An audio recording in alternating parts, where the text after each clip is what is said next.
দেখেন জিকির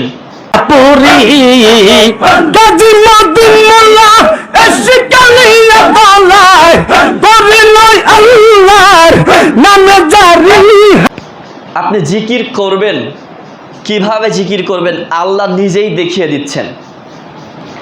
জিকির আপনি কিভাবে করবেন এ ব্যাপারে এই সিস্টেমটা আল্লাহই দেখিয়ে দিচ্ছেন, যে আমল আমি আপনি কিভাবে করছি, আমার আপনার ইবাদতটা কিভাবে হচ্ছে, এই জিনিসটা কিন্তু আল্লাহই দেখিয়ে দিয়েছেন, যে কিনা ইসলামকে বা দিন ইসলামকে ধর্মকে তৈরি করেছেন, সৃষ্টি করেছেন যিনি,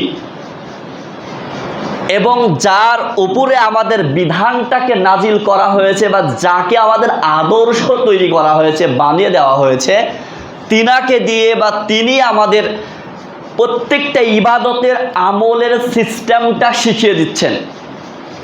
আল্লাহ পাক রব্বুল আলামিন বলছেন, অবশ্যই আল্লাহর স্মরণটা হলো সর্বশ্রেষ্ঠ, আকবার স্মরণটা অধিক। এবার আসুন আল্লাহ পাক রব্বুল আলামিন সূরা আরাফের 205 নম্বর আয়াতে বলছেন, তোমার প্রতিপালককে, এই আয়াতটা নিয়ে কথা আমার, তোমার প্রতিপালককে তোমরা মনে মনে স্মরণ করো। বিষয়টা ভালোভাবে লক্ষ্য করবেন।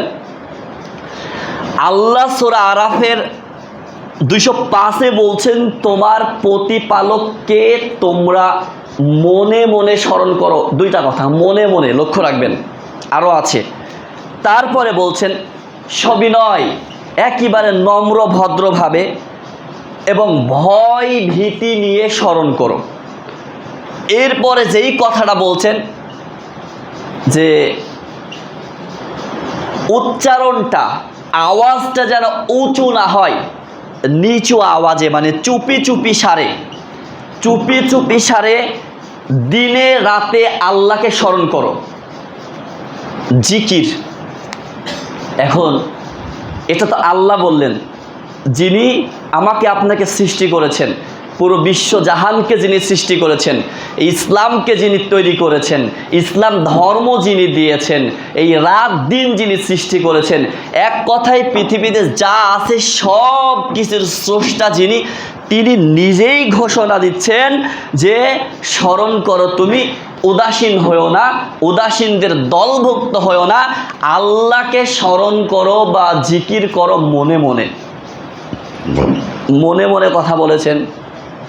এরপরে বলছেন যে ভয় ভীতি নিয়ে, এরপরে বলছেন যে তোমরা উঁচু স্বরে নয়, নিচু স্বরে আস্তে আস্তে চুপি চুপি স্মরণ করো। এখন হক কথা তো তিতা, বলতে গেলে তো বাপের বিরুদ্ধেও চলে যায়, চাচার বিরুদ্ধেও চলে যায়, মায়ের বিরুদ্ধেও যায়, ভাইয়ের বিরুদ্ধেও যায়, বোনের বিরুদ্ধেও যায়, পুরা জাতির বিরুদ্ধেই যায়। যাবে না কেন? পুরা জাতি তো উল্টা কোরআন থেকে, পুরা জাতি তো হাদিস থেকে উল্টা, পুরা জাতি তো দিন থেকে উল্টা। তো হক কথা বললে তো তাদের বিরুদ্ধে যাবেই, হক কথা বললে তো আমার বিরুদ্ধে যাবেই, কারণ আমি নিজেই তো কোরআন হাদিসের বাহিরে। কোরআন হাদিসের বাহিরে গিয়ে আমার আপনার চলাটা কি ঠিক? এটা আপনাদের কাছে আমার প্রশ্ন। কোরআন হাদিসের বাহিরে গিয়ে আমার আপনার চলা কি ঠিক? যিনি সৃষ্টি করলেন, গত সপ্তাহে বলেছি আপনাদেরকে, যিনি সৃষ্টি করেছেন তার একটা আশা আছে, যিনি সৃষ্টি করেছেন তার একটা মোক্ষম উদ্দেশ্য আছে, যে আমি চাই তুই আমার ইবাদত কর। তো ইবাদতটা কিভাবে করবি সেটা আল্লাহ শিখাচ্ছেন, যে সৃষ্টি করেছে সে শিখাচ্ছেন তার বান্দাকে ইবাদতটা এইভাবে কর। তো আল্লাহ বলছেন জিকির করা এটাও তো ইবাদত। আল্লাহর কাজ করবেন, সুবহানাল্লাহ পড়বেন, আলহামদুলিল্লাহ পড়বেন, আল্লাহু আকবার পড়বেন, লা ইলাহা ইল্লাল্লাহ পড়বেন, এটা সবই জিকির। তো আপনি এখন এটা নিয়ে যাতে হুক্কু হুক্কু করেন, এটা জিকির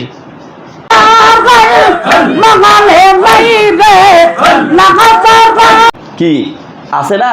বললাম যে যা বলবো সবই চলে যাবে তাদের বিরুদ্ধে, কারণ গা জ্বলে যাবে, মনে হচ্ছে কাটা ঘায়ে নুনের ছিটা, কিছু করার নাই। আল্লাহ বলছে মনে মনে স্মরণ কর। আল্লাহ বলছে বান্দা মনে মনে স্মরণ করো।